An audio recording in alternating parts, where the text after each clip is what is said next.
बिस्मिल्लाहिर्रहमानिर्रहीम। अस्सलामुअलैकुम नाज़रीन ग्रामी, जितने हमारे भाइयों ने यूट्यूब पर JF-17 थंडर और इंडियन राफेल फाइटर जेट के कंपैरिजन पर वीडियो बनाई है, तो इनको देखते हुए मुझे तो बनाने की ज़रूरत नहीं थी। लेकिन बाज़ औक़ात कुछ जगह ऐसी होती हैं जहां पर वादे तोड़ने पड़ते हैं। इसी तरह JF-17 थंडर और राफेल फाइटर जेट के कंपैरिजन को लेकर जिस तरह दुनिया अपनी राय दे रही है, ठीक इसी तरह BBC की तरफ से भी इन दोनों एयरक्राफ्ट का कंपैरिजन किया गया। और आज की इस वीडियो में हम BBC के इस कंपैरिजन को ही देखेंगे। मगर तफसीलात में जाने से पहले आपसे रिक्वेस्ट है कि जो भी हमारे दोस्त इस चैनल पर नए आए हैं वो हमारे चैनल को लाजमी सब्सक्राइब करें और साथ बने बेल के आइकन को भी दबा दें। मजीद हमारी इस वीडियो को लाइक करके हमारी हौसला अफजाई लाजमी कीजिएगा। तो चलिए वीडियो शुरू करते हैं।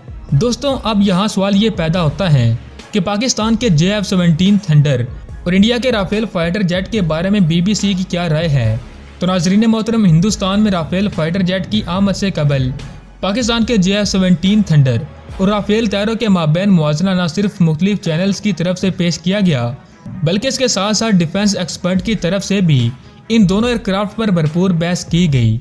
यहाँ तक कि ईरो एशियन रिपोर्ट्स ने भी राफेल फाइटर जेट बामुकाबला JF-17 थंडर तैयारों पर तज्जिया किया। अब इन दोनों एयरक्राफ्ट पर BBC का भी तज्जिया सामने आ गया है। BBC की तरफ से इन दोनों फाइटर तैयारों की सलाहियतों का मुवाजना करने की कोशिश की गई और बगैर फैसला किए हिंदुस्तान और पाक फ़िज़ाइया के एयरक्राफ्ट के मुतालिक अपने ख्यालात का इज़हार किया।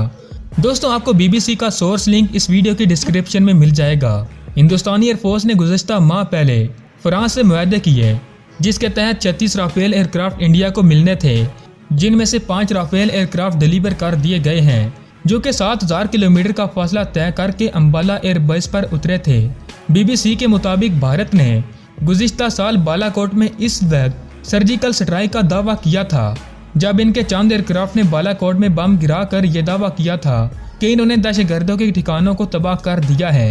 जबकि पाकिस्तान की तरफ से हिंदुस्तान का यह दावा मुस्तरद कर दिया गया कि हिंदुस्तान के इन एयरक्राफ्ट ने सिर्फ चंद दरख्तों पर बमबारी की, जिसके नतीजे में कौवा भी जाँ बहक हुआ। लेकिन जवाबन कार्रवाई में अगले ही दिन पाक फ़िज़ाइया खतरनाक तौर पर भारतीय तंजीमात पर हमला करने के करीब आ गया। लेकिन पाकिस्तान की तरफ से हिंदुस्तान को नुकसान किए बगैर इनके फौजी अड्डों से चंद मीटर के फासले पर बम गिराए गए, जिसके जवाब में अभिनंदन समेत भारत के कई दूसरे पायलट पाकिस्तानी फाइटर जेट्स का मुकाबला करने के लिए उड़े। गुस्से में पाकिस्तान की तरफ से हिंदुस्तान के 2 एयरक्राफ्ट गिराए गए और एक पायलट को गिरफ्तार कर लिया गया। अभिनंदन साहब, जिन्होंने हमारी चाय की भी तारीफ की थी, आपको तो वो लाजमी याद होगा। दोस्तों, इस हादसे के बाद भारत के वज़ीर-ए-आज़म और साबका भारतीय आर्मी चीफ की तरफ से ये बाज़गश्त सुनाई गई कि भारत के पास राफेल तैयारे होते तो पाकिस्तान के साथ बालाकोट वाले वाक़ये का नतीजा बहुत मुख्तलिफ होता। नाज़रीन मोहतरम, BBC के मुताबिक राफेल की सलाहियतों को अगर देखा जाए तो BBC के तज्जिये के मुताबिक इंडियन राफेल तैयारे को स्टेल्थ कोटिंग की वजह से मॉडर्न एयरक्राफ्ट कहा जा सकता है। इसके मुताबिक इस एयरक्राफ्ट की ऑपरेशनल रेंज 65 से 70% तक है, जिसके बायस राफेल एयरक्राफ्ट इंडियन एयरफोर्स में शामिल अब तक के सबसे ज़्यादा सलाहियतों वाले एयरक्राफ्ट बन चुके हैं।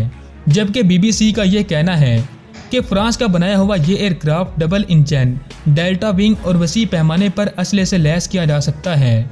इस एयरक्राफ्ट को बनाने का मकसद फ़ज़ाई बालादस्ती, ज़मीनी टारगेट को बेहतर अंदाज में निशाना बनाना और हर तरह के मिशन को कामयाबी से सरअंजाम देना था। अतः कि यह एयरक्राफ्ट जोहरी हथियारों से भी लैस किया जा सकता है। मगर BBC की तरफ से यह भी कहा गया कि ये इस एयरक्राफ्ट की तमाम तर खसूसियात भारतीय फ़िज़ाइया को कोई ज़्यादा फ़ायदा नहीं पहुंचाने वाली, जिसकी बड़ी वजह यह है कि ये एयरक्राफ्ट भारत में नहीं बनाए जा रहे, बल्कि भारत इनको दूसरे मालिक से हासिल कर रहा है।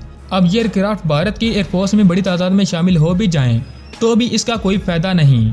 BBC का मज़ीद कहना था कि भारतीय एयरफोर्स को इन एयरक्राफ्ट को ऑपरेशनल रखने के लिए और इन एयरक्राफ्ट के स्पेयर पार्ट्स के लिए मुस्तकबिल में फ्रांस पर इंसार करना होगा।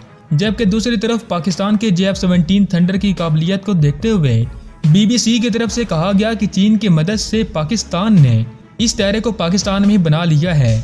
दोस्तों, BBC का मज़ीद कहना था कि JF-17 थंडर ब्लॉक 3 में चाइना और पाकिस्तान की तरफ से अब तक के सबसे ज़्यादा जदीद फाइटर जेट्स J-20 एयरक्राफ्ट की टेक्नोलॉजी को शामिल किया गया है, जो इस एयरक्राफ्ट को सबसे ज़्यादा खतरनाक बनाएगी। इसके साथ साथ ये भी कहा गया कि मकामी तौर पर तैयार की गई इस टेक्नोलॉजी से लैस इस एयरक्राफ्ट को बनाया जा रहा है। अब अगर J-20 की वो टेक्नोलॉजीज जो कि JF-17 थंडर के ब्लॉक 3 में शामिल की गई हैं, सिर्फ इनका ही मुवाजना किया जाए तो J-20 के तमाम तर मिसाइलों को JF-17 थंडर के ब्लॉक 3 में लगाया जाएगा, जिसके बाद इस बात में कोई शक नहीं रहता कि ये एक तबाहकुन एयरक्राफ्ट साबित होगा। BBC की तरफ से इस रिपोर्ट में कहा गया कि JF-17 थंडर ब्लॉक 3 में नए कॉकपिट और होलोग्राफिक एंकर और पायलट अब ज़्यादा बेहतर अंदाज से अपनी जंगी सलाहियतों को बेहतर तौर पर दिखा सकेगा।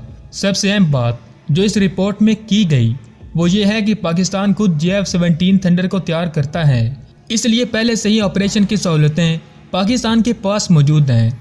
लिहाजा इस तैयारी की मॉडिफिकेशन या इसमें पुर्जों की तब्दीली के लिए पाकिस्तान को किसी दूसरे मुल्क पर इंसार नहीं करना पड़ेगा।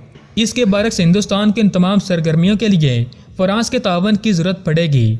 दोस्तों, रिपोर्ट में कहा गया है कि भारत JF-17 थंडर ब्लॉक 3 की बर्तरी को तस्लीम करने से गुरेजा क्यों है। इसकी सबसे बड़ी वजह यह है क्योंकि JF-17 थंडर ब्लॉक 3 पाकिस्तान में बनाया गया, इसलिए भारत सबसे पहले ये बात तस्लीम करने को तैयार ही नहीं है कि ये एयरक्राफ्ट पाकिस्तान में भी बनाया जा सकता है, और वो भी ऐसी सूरत हाल में। भारत की एयरफोर्स को बड़ी तादाद में एयरक्राफ्ट की ज़रूरत है और इसकी डिफेंस इंडस्ट्री भारत की एयरफोर्स को एक मायारी एयरक्राफ्ट देने में नाकाम रही है, और भारतीय एयरफोर्स को अपनी ज़रूरियात को पूरा करने के लिए दूसरे ममालिक से एयरक्राफ्ट हासिल करने पड़ रहे हैं। तो फिर भारत इस एयरक्राफ्ट की बर्तरी को भला क्यों तस्लीम करेगा।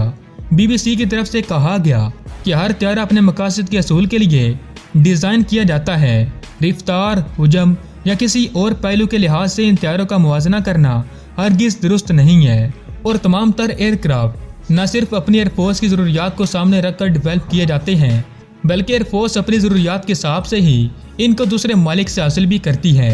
इसलिए इन दोनों एयरक्राफ्ट को कंपेयर करना किसी भी तरह से ठीक नहीं है। लेकिन इस बात में भी कोई शक नहीं कि इंडियन एयरफोर्स इस वक्त राफेल पर आतमाद कर रही है, जबकि दूसरी तरफ पाकिस्तानी एयरफोर्स में शामिल JF-17 थंडर भी भारत की एयरफोर्स के किसी भी एयरक्राफ्ट को निशाना बनाने के लिए तैयार है। दोस्तों, रिपोर्ट के आखिर में कहा गया कि भारत की एयरफोर्स में पहले ही बहुत अच्छे एयरक्राफ्ट मौजूद हैं, लेकिन पाकिस्तान के JF-17 थंडर ने इन एयरक्राफ्ट को मार गिराया था।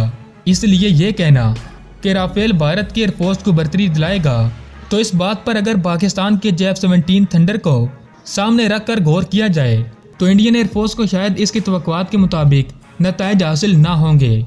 दोस्तों, हमेशा की तरह उम्मीद है कि आपको ये वीडियो काफ़ी पसंद आई होगी। दोस्तों, आपकी पाकिस्तान के JF-17 थंडर ब्लॉक 3 और इंडिया के राफेल फाइटर जेट्स के बारे में क्या राय है।